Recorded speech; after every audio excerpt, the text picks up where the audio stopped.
Hello everyone, this is Saddam Hussain. Welcome to an English Doctor. Dear students, I am back with a new lesson today.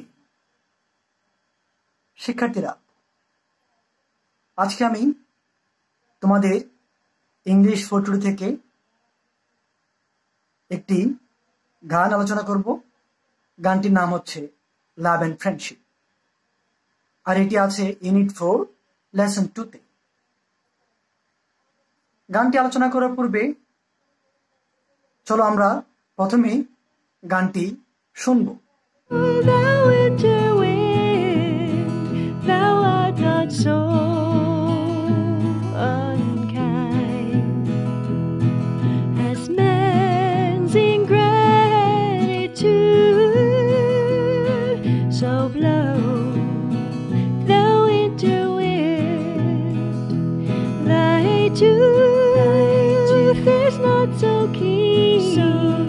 Because thou art not seen, although thy breath be rude, so blow thou into wind. Hey ho, unto the green holly, most friendship is feigning, most loving mere folly. Then hey ho, lovely, this life is most jolly.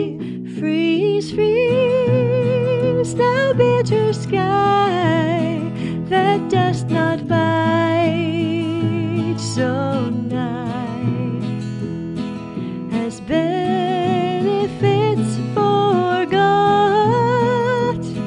Freeze, freeze, thou bitter sky, though the waters warm, thy sting is not so sharp, as friend remembered not. So freeze, thou bitter sky. শিক্ষার্থীরা নিশ্চয়ই গানটি উপভোগ করেছো। এখন আমি এই গানটি 3টি ধাপে আলোচনা করতে যাচ্ছি। প্রথম ধাপ হচ্ছে প্রি রিডিং, দ্বিতীয় ধাপ হলো হোয়াইল রিডিং, তৃতীয় ধাপ পোস্ট রিডিং। প্রি রিডিং আলোচনা করব কিছু আর্কাইক ইংলিশ গ্রামার, যে গ্রামারগুলো মডার্ন ইংলিশ থেকে অনেকটাই আলাদা। চলো আমরা প্রি রিডিং নিয়ে আলোচনা করি। এতক্ষণ যে গানটি শুনলে সেই গানটিতে কিছু আর্কাইক ইংলিশ প্রনাউন রয়েছে, আর এই প্রনাউনগুলো মডার্ন ইংলিশের থেকে আলাদা। যেমন দেখো, thou archaic English subjective case, you modern English তুমি, এটাও সাবজেক্টিভ কেস, দি এটা অবজেক্টিভ কেস আর্কাইক ইংলিশে, মডার্ন ইংলিশ হচ্ছে ইউ অর্থ তোমাকে, দাই পজিটিভ অ্যাডজেক্টিভ আর্কাইক ইংলিশে ইয়োর তোমার, এটাও পজিটিভ অ্যাডজেক্টিভ মডার্ন ইংলিশে, দাইন ডাবল পজিটিভ আর্কাইক ইংলিশে ইয়োর্স, মডার্ন ইংলিশেও ডাবল পজিটিভ, দুইটাকে আমরা পজিটিভ অ্যাডজেক্টিভ বলতে পারি। এবার চলো আরেকটি স্লাইডে আমরা কিছু শব্দ দেখব। এখন আমরা আরও কিছু শব্দের পার্থক্য লক্ষ্য করব। যেমন দেখো, আর্ট আর্কাইক ইংলিশে ভার্ব ফর্ম, আর এটা মডার্ন ইংলিশ হচ্ছে আর। ওয়ার্ড আর্কাইক ইংলিশে ভার্ব, মডার্ন ইংলিশ হচ্ছে ওয়ার। আনটু আর্কাইক ইংলিশে প্রেপোজিশন, মডার্ন ইংলিশে টু। আশা করি পার্থক্যটা নিশ্চয়ই বুঝতে পেরেছ। শিক্ষার্থীরা, আমরা মডার্ন ইংলিশে সাবজেক্ট ভার্ব এগ্রিমেন্ট যেমন পড়ি, আর্কাইক ইংলিশে সাবজেক্ট ভার্ব এগ্রিমেন্ট ঠিক এমন না, অনেক পার্থক্য আছে। লক্ষ্য করা পার্থক্যগুলো, সাবজেক্ট সেকেন্ড পার্সন হলে আর্কাইক ইংলিশে ভার্বের শেষে এসটি যোগ হয়। এক্সাম্পল, দাও ইটেস্ট রাইস, আর্কেক ইংলিশ। খেয়াল করো এখানে এসটি যোগ হয়েছে। But you eat rice modern English, তাই ইউর পরে আর কোনো কিছু যোগ হয়নি। আবার লক্ষ্য করো, সাবজেক্ট থার্ড পারসন হলে আর্কেক ইংলিশে ভার্বের শেষে টিএইচ যোগ হয়। Example, she maketh a mistake, she third person, তাই ইটিএইচ যোগ হয়েছে। But she makes a mistake modern English, দেখো শি থার্ড পারসন, তাই মডার্ন ইংলিশে এস যোগ হয়েছে।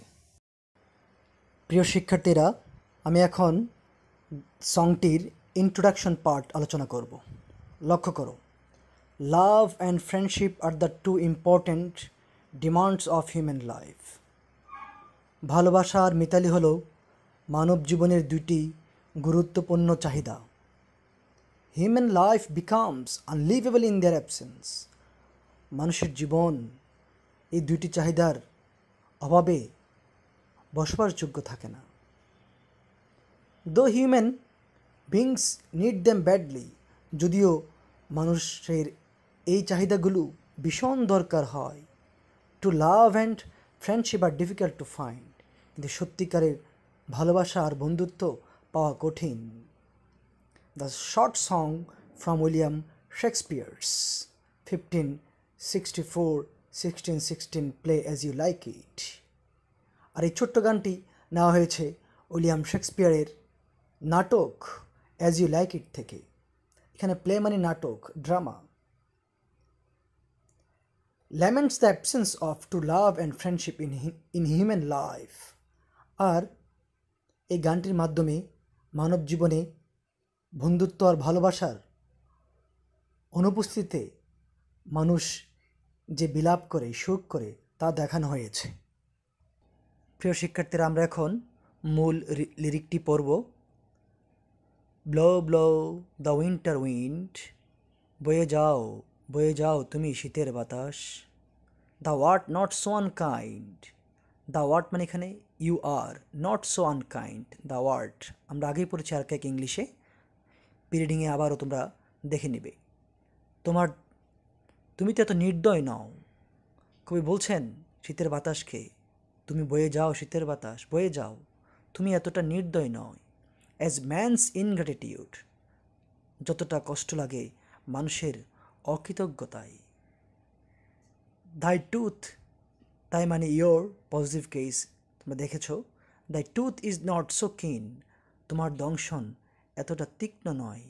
কবি বলছেন মানুষের অকৃতজ্ঞতা যতটা মানুষকে আঘাত করতে পারে, তোমার বা শীতের বাতাস এর দংশন মানুষকে ততটা আঘাত করতে পারে না। বিকজ দাও আর্ট নট সিন, কারণ তোমার দর্শন মেলে না, কারণ তোমাকে দেখা যায় না, শীতের বাতাসকে দেখা যায় না। এই জন্য কবি বলছেন তুমি আমার বয়ে যাও, কিন্তু মানুষের অকৃতজ্ঞতা মানুষকে খুব বেশি আঘাত করে এবং অনুভব করতে পারে কঠিনভাবে। অলদো দাই ব্রেথ বি রুড, যদিও তোমার নিঃশ্বাস কর্কশ হতে পারে। কবি বলছেন তোমার নিঃশ্বাসটা কর্কশ হয়, তারপর এতটা আঘাত লাগে না যতটা আঘাত লাগে মানুষের অকৃতজ্ঞতায়, মানুষ ভুলে গেলে। হেই হো সিং হেই হো আনটু দ্য গ্রিন হলে, তাহলে গাও ছড়া গান গাও অশোকে পলাশে। আনটু মানে এখানে to. Most friendship is feigning, most loving mere folly. খুব এখানে এটাই main theme, central theme, general theme. যখন থিম লিখবো আমরা, দেখবে এটাকেই বেস করে আমরা থিম লিখছি, কারণ মূল গানটা কিন্তু এই লাইনটার উপর ভিত্তি করে। Most friendship is feigning, most love mere folly. Most friendship is feigning, most loving mere folly. তার মানে হচ্ছে অধিকাংশ মিতালি বা বন্ধুত্ব হচ্ছে ভান করা, আর অধিকাংশ ভালোবাসায় বোকামি বা মূর্খতা। দেখো চারপাশে, এটা একটি ইউনিভার্সাল ট্রুথ হতে পারে। যাই হোক, দেন হেই হো দ্য হোলি, তাহলে গাও ছড়া গান অসুখে পালাসে, the life is most jolly, এই জীবন তো আনন্দময়। কবি এখানে আবারও বলছেন, তাহলে কি করবে, কষ্ট পাওয়ার কি আছে, ছড়া গান গাও অসুখে পালাসে, কারণ এই জীবন তো আনন্দময়, তুমি দুঃখ আর কতই বা করবে। Fridge fridge the bitter sky, নিষ্ঠুর হাওয়া তুমি হিমে হিমে ডাকো, দ্যাট ডস্ট নট বাইট সো নাই, নাই মানে এখানে নেয়ার কাছাকাছি, তোমার দংশন এতটা কাছাকাছি লাগে না, অ্যাজ বেনিফিটস ফরগেট, যতটা লাগে উপকার ভুলে গেলে। কবি বলছেন, নিষ্ঠুর হাওয়াকে তুমি হিমে হিমে ডাকো, দংশন করো, তোমার দংশন এতটা কষ্টের নয় যতটা কষ্টের হয় উপকার ভুলে গেলে। দাও দাও দাও দ্য ওয়াটার্স ওয়ার, যদিও জলধারা হিমে বাঁধো, the sting is not so sharp, তবুও জলধারার ধ্বংসন এতটা তীক্ষ্ণ হয়। কবি এখানে বলছেন,